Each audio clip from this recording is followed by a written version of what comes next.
Pada video kali ini saya ingin memberikan tutorial tentang bagaimana cara memperbaiki blender Philips ya. Ini sudah saya bongkar penampakannya. Kasusnya di sini dia mati total, tiba-tiba tidak mau berputar ya. Ini sepertinya blender produk lama ya, tapi masih awet. Kalau kita buat skemanya kurang lebih seperti ini ya, kurang lebih ini stekernya, kemudian terhubung ke switch, kemudian switch samping yang ini ya, ini switch samping, kemudian terhubung ke switch rotary. Nah, switch rotarinya yang ini untuk mengatur speednya, speed 1 sampai 5 kalau Philips biasanya. Kemudian terhubung ke kumparan stator ya, kumparan stator. Nah, ini bagian rotornya, ini stator sebelahnya. Baru ke N ya, ke netral. Jadi kalau seandainya tidak mau berputar, tidak nyala ketika kita sudah arahkan speednya ke speed 1 atau berapa gitu, terus tidak mau berputar blendernya, maka mungkin ada jalur yang putus, mungkin dari steker ke switch atau dari switch ke switch rotary, atau mungkin ada kumparan statornya yang putus ya. Bisa jadi juga switchnya yang bermasalah ya. Jadi di sini kita mulai mengeceknya menggunakan dari titik sini ke sini, kemudian dari sini ke sini, dari keluaran switch ini ke switch rotary, kemudian dari switch rotary di sini, kemudian dari switch rotary input switch rotary ke outputnya ya. Lalu kita cek kumparan di sini, kalau ternyata dari sini ke sini masih nyambung, berarti tinggal kita cek bagian yang ke kumparan statornya di sininya.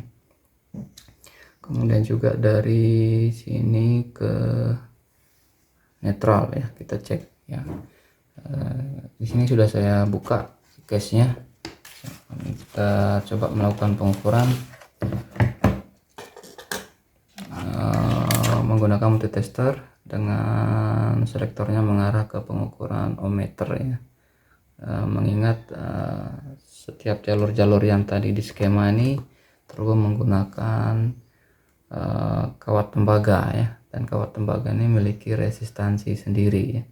Jadi kalau kita mengukur menggunakan ohmmeter, di mana probe-nya dihubungkan dari ujung kawat tembaga yang satu dan probe lainnya ke ujung kawat tembaga lainnya, maka nanti jarum displaynya akan menunjuk ke nilai tertentu.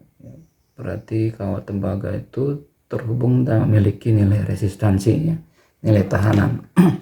Baik, skala selektornya kita arahkan misalnya ke kali 100 atau ke kali 10 yang lebih rendah, kemudian kita kalibrasi seperti ini, sentuhkan kedua probe, kemudian kita adjust sampai jarum displaynya menunjuk ke angka 0. Kalau ternyata tidak bisa menunjuk ke angka 0, kita bisa adjust ke angka lainnya ya. Nah, misalnya di sini tidak bisa ke angka 0, cukup ke angka 5. Jadi nanti cukup ke angka 2 atau ke angka 5 ya, ke angka 5 saja.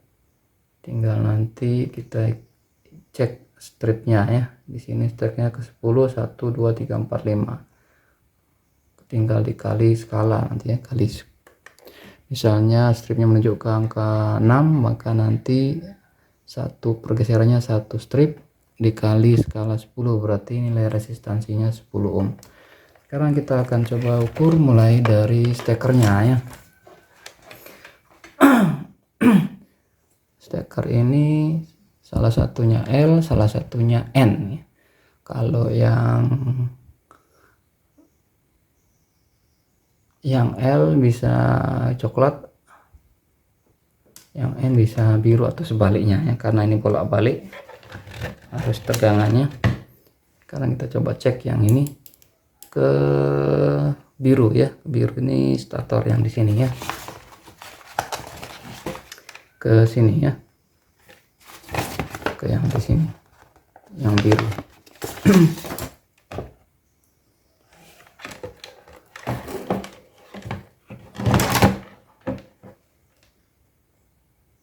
Nyambung berarti tidak putus ya. Kemudian yang selanjutnya ke yang coklat, ke sini nyambung. Nah di sini saya menemukan ada yang konektornya yang berkarat dan putus, jadi saya lepas, kemudian saya sambung seperti ini ya. Jadi konektor yang berkarat dan rusak tadi itu ketika saya cek tidak nyambung kabelnya, jadi di sini saya los langsung ya, saya lepas konektornya kemudian saya los. Sekarang kita cek ke switch, ke input switch dari sini ke sini ya. Nah sekarang sudah nyambung seperti ini, jarumnya bergerak, berarti jalur dari steker ke kabel coklat dan kabel putih menuju switch nyambung ya. Sekarang kita cek yang keluaran switchnya. Di sini tidak nyambung. Di sini ada switch pushnya ya, menekan untuk menghubungkan antara input dan output switch. Ini kita tekan ya.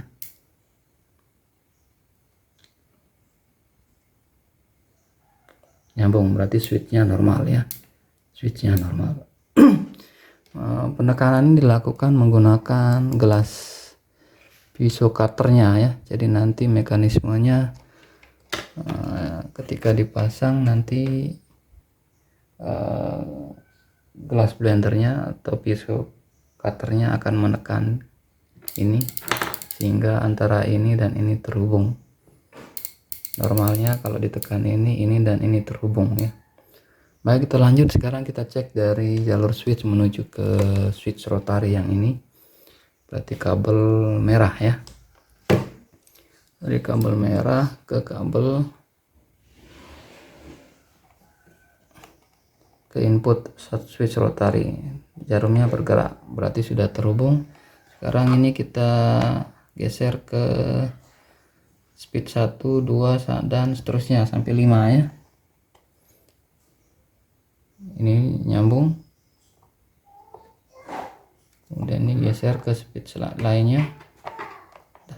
Normalnya harus nyambung ya, kalau ada salah satu yang tidak nyambung berarti hubungan antara input rotary dan output rotary ke bagian kumparan yang tidak nyambung tadi ada yang putus. Kemudian setelah itu kita cek dari out rotary ke kumparan ya, ke sini ya. Ini ada kabel hijau, kuning, hitam. Ini harus nyambung semua ya, speed 1 sampai 5. Yang hitam.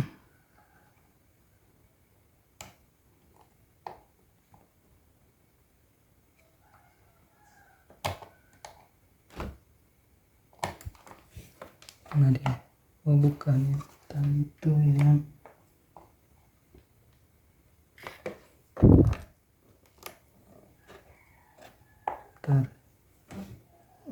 ini kali ya. Nah berarti yang hitam yang ini konek ke sini ya. Kemudian yang hijau juga harus nyambung, sudah nyambung. Dan satunya ke sini nyambung ya. Jadi semua kabel ini nyambung ke kumparan ya.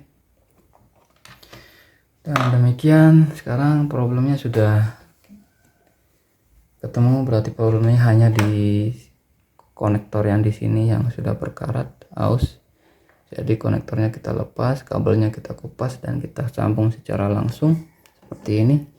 Dan sekarang kita coba cek, nyalakan nih, nyalakan. Setelah kabel yang putus kita sambung, sekarang kita coba cek, uji blendernya. Sini kita pakai speed 5 ya. kita bukan ke sumber tegangan listrik,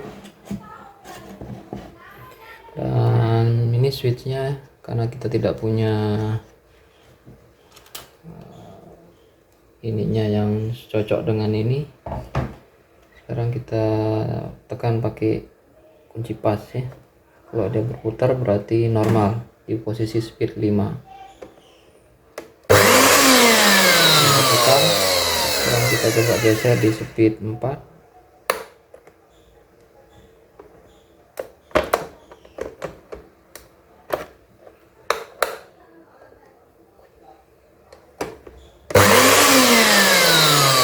Bisa juga coba di speed 3.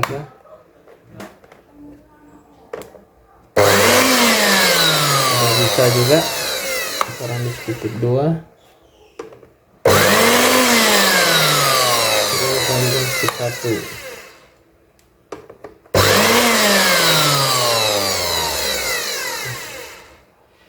Dengan demikian proses perbaikan blender ini sudah berhasil dan selesai. Jadi problemnya di sini karena ada kabel yang putus di bagian yang menuju ke switch di sini ya. Semoga ada manfaatnya. Terima kasih, sampai jumpa pada tutorial perbaikan alat elektronik lain berikutnya.